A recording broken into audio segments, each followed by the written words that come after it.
I guess it's my turn over here. I think it is. Go for it. On the right-hand side of the map, we have our red Protoss player from SK Gaming. It is MC. And he is tied 1-1 with his opponent. Over here on the left-hand side of the map, from the team Prime, it is Creator. That's right. And, man, this one really could go either way. I mean, yeah. MC played a very solid first game. Creator.Prime played a very solid second game.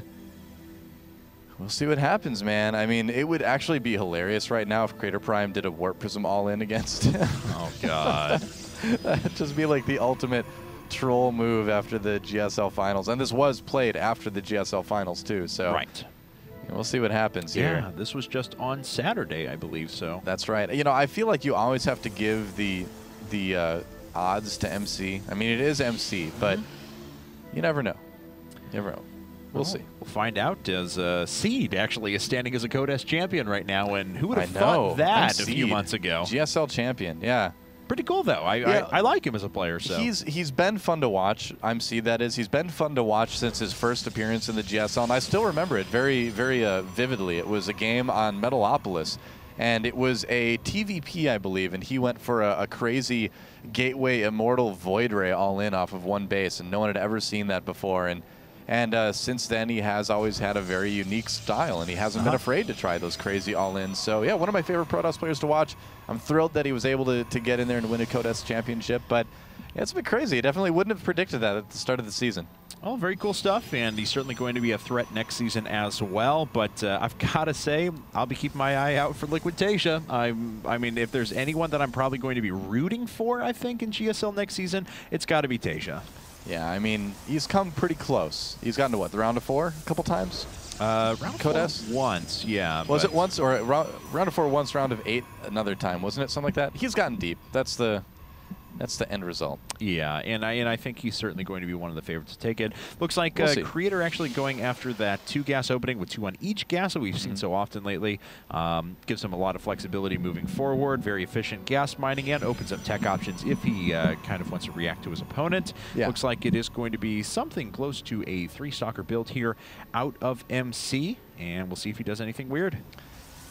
Yeah, weird is the order of the day a lot of times in PvP. There's Warp Gate research, and there's a Stalker started now. Okay.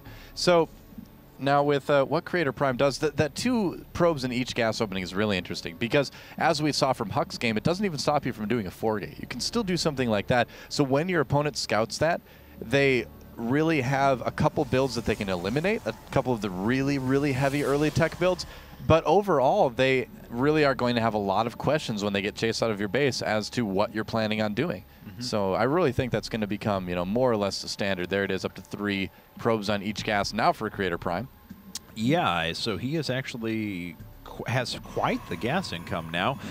Second gateway coming up for him. He did have a lot of resources built up, and MC does pick up on the fact that there is just a Zealot and a Sentry up at the front, but nothing really to tip him off to what his opponent's doing. Yep, that's right. So when will our players expand? That's the question here. I feel like they both want to. There's the expansion from Creator, and MC not sending probe down there yet. Oh, Twilight Council. Almost built the second one. There we go. So Robo's a better choice. Yeah, you don't need 2 Twilight Councils. It's I need charge tempting as it is to get both those upgrades at once. I need blink and charge right now. I don't want to wait. Yes. Yeah. The classic MC 8-minute charge lot blink stalker attack. Yeah, so speaking of those, I don't think we're going to see an expansion from MC, at least not for a while. Oh, definitely not now. 4-gate Robo. Oh, yeah. Yep.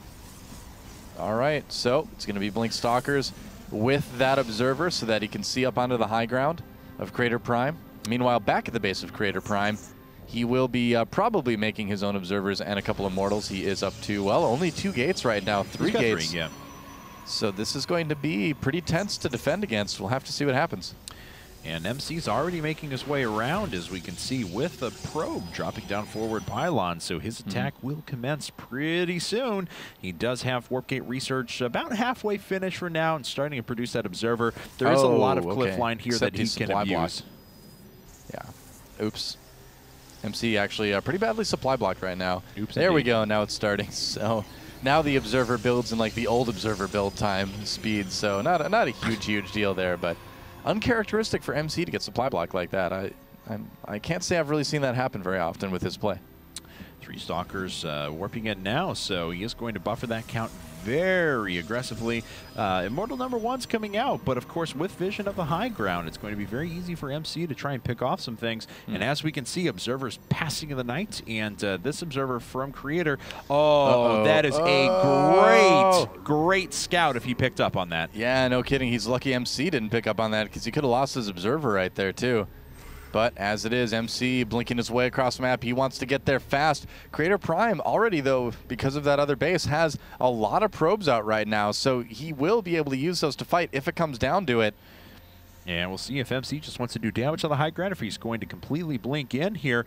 Going to test the front here a bit, keep that Observer sitting over the high ground. He's going to blink into the main and see if he can maybe target down that Immortal, and he will. That's Gets right. one Immortal. Oh, pretty good force fields, though, I have to say. MC going to lose a couple of Stalkers before the blink cooldown was done. So that was actually pretty good from Creator, I have to say. He loses an Immortal, yes, but he took a lot of Stalkers in return.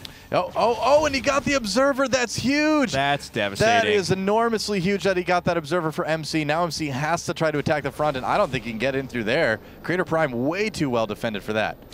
And MC going to try and do whatever he can at the moment, but he does not have an Observer out. He's not producing one at the moment. Yeah, he's not making one. He thinks he can just maybe break in the front. 2 Immortals there, though, with some Zealots and some Sentries. Yeah, he's just going to expand. He's like, I can't blink on top of that. No way. But so we are going to go into potentially a little bit longer game. But now he's given a huge advantage to Creator. Creator's sitting up by 11 workers. His base is already finished. He'll be double producing workers the entire 100 seconds while this Nexus finishes for MC. He's got arguably a tech advantage because he's already produced Immortals and things like that. I mean, MC does have the Twilight Council down, but Creator.Prime's already researching Blink, so. Yep, just going in for a very strong late game. He could add on his Robotics Bay after this. Instead, and MC going for a Dark Shrine. That is a really interesting choice considering the fact that he knows his opponent has detection out.